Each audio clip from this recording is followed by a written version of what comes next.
And we are back with the fourth segment of the GSMC basketball podcast presented by the GSMC Sports Network. And in this fourth segment, I'm going to be talking about Zach Edey already being a favorite to winning the Rookie of the Year after his recent summer league performance. Now, I know I said I was supposed to bring up some stats on his performance, but for some reason I can't find them. I don't know why I can't find the summer league stats, but it's a little weird. I don't know. Maybe I'm doing something wrong, and I just have no idea where to find these stats. But oh, wait a minute. Here we go. So his stats for the last game that he played in, he had 14 points, 15 rebounds, 1 assist, and was 7 of 12 from the field. Which obviously, as a big man and as a rookie big man, it's really not that bad. And this is as unfortunate as it is to say, he is arguably in one of the weakest draft classes that the NBA has seen. Then again, we could be proven completely wrong, but this is supposed to be, compared to last year, obviously, compared to last year, this draft class is so much weaker because last year had Victor Wembanyama in the draft, and it's really difficult to sort of top that. But aside from that, Purdue star Zach Edey is among one of the most highly anticipated NBA debuts after a decorated college basketball career that resulted in back-to-back Player of the Year trophies. So he is a very competent center. He is also 7'4", but the big difference between him and Victor Wembanyama is his mobility.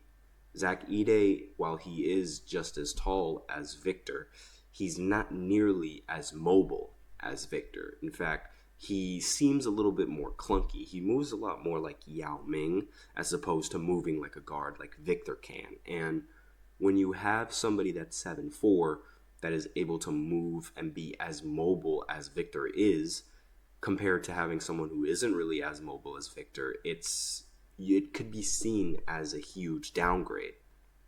On top of that, being put on a team that has Ja Morant on the squad as well, I think that really affects the spacing of the Memphis Grizzlies because, Ja Morant, obviously, his strengths are within the paint. He is a ridiculous finisher around the basket. He's crazy athletic, and having a big 7-foot center on the roster, to compensate for Ja Morant and his height and, attacking in the paint, I don't really think that's ideal. Because, again, he's just going to attract more attention by standing under the block. It's just an easy rotation and an easier rotation for the center to make. And that's really, the big difference between him and Victor Wembanyama, his mobility and the ability to shoot the basketball. Now, that doesn't mean that Zach Edey was bad in college. He averaged 25 points, 12 rebounds, 2.2 blocks, and 2 assists per game.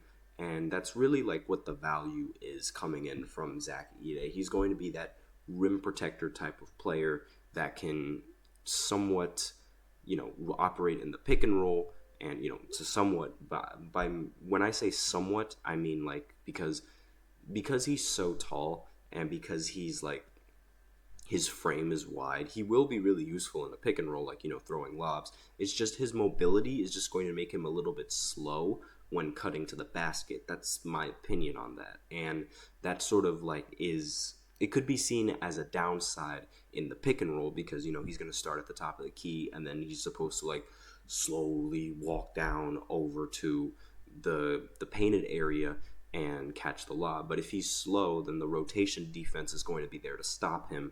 However, his height compensates whoever decides to sort of be on the weak side. Now, he's probably going to have to sort of adjust his game to make it or allow him to be a playmaker, right? He's going to have to adjust his game so that way he can become a playmaker for the Memphis Grizzlies. And when the attention is attracted to him in the paint, he can make that extra pass and it would result in a wide open three.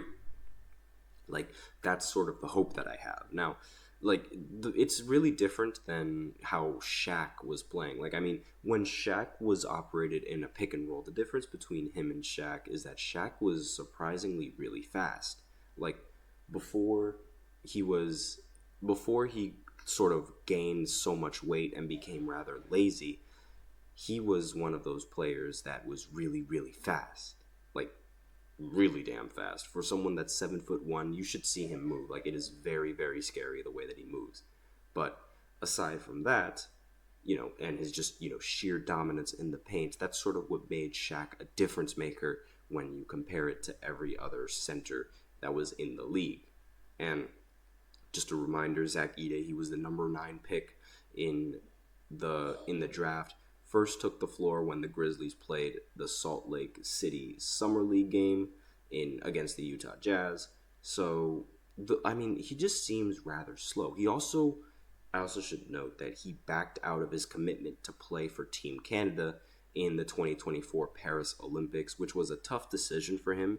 As he said, "I've made the difficult decision of pulling myself out of the process to compete in the spot for the Paris Olympics in 2024 with Canada. I have a duty now to properly prepare for all that is coming my way with being drafted by the Memphis Grizzlies. The work I put in this summer on my body and my game is critical for me to be the best version of myself." So let me know in the comments if you agree with this decision on Zach Edey deciding to work with the Memphis Grizzlies to sort of help him with the NBA season, or if you would have rather liked to see him in the Olympics, because I think it would have been a pretty good matchup to watch him compete against either like Rudy Gobert or Victor Wembanyama in the Olympics if they do end up matching up. So my overall opinions on Zach Edey, they're rather mixed, because while he does average some really good individual stats, he does have a history of not being able to win with Purdue. I mean, 2 years ago, he lost in the first round to a New Jersey team, I believe, or some random team that just shouldn't have been able to beat Purdue. But this recently, they were able to make it all the way to the finals before getting destroyed by UConn.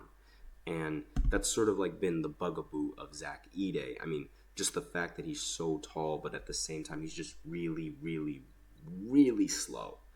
It's... A lot of people like to call him like a glorified Boban Marjanovic.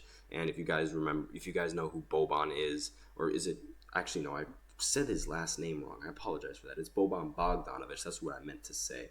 But Boban Bogdanovic, he is a really tall center. And did I get the name right? No, I didn't. These Janovic's are so difficult to pronounce. So Boban Marjanovic, I believe that is. Yes, Marjanovic, that's who it is. I said it right the first time, and then I mixed it up with someone else who had the same first name but a completely different last name. I apologize for that. It's really difficult to track some of these players and their last names with since a lot of them end in Vich.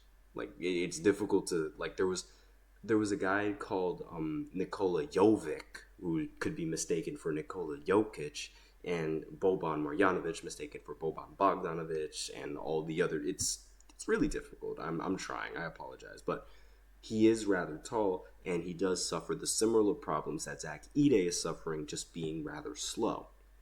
So while he might be a great presence in the paint, in an era that sort of requires you to make super quick rotations to go ahead and guard the three-point line, it's not ideal.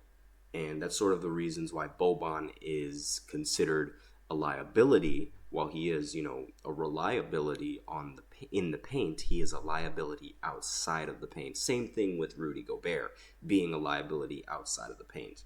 But let me know in the comments if you guys think that Zach Edey is going to be a clone to Boban, or if he's going to sort of exceed that expectation. Now, one of the things that I don't really like about how people are already calling him the Rookie of the Year is because we still haven't seen them play in the regular season. Again, it's the Summer League, and I feel like a lot of people, they like to jump the gun and on who is talented, who isn't talented, who deserves a spot, who doesn't deserve a spot, who deserves Rookie of the Year, this, that, and the other. Like, it's really early. It's too early to tell, especially since he's playing amongst other peers. It's too early to tell how he will fare against NBA veterans who have experience playing in the NBA and know how to counter a lot of the moves that he has. So again, let me know in the comments what you guys think, if he's going to be a clone to Boban or if he's going to be some other type of player that is going to bring a lot of value to the team. But aside from that, we are out of time for this fourth segment. So now I will go ahead and go to the fifth and final segment, which is talking about Jamal Murray, who is most likely going to sign an extension with the Denver Nuggets. So I'll be right back after this short break. Be sure to stay tuned.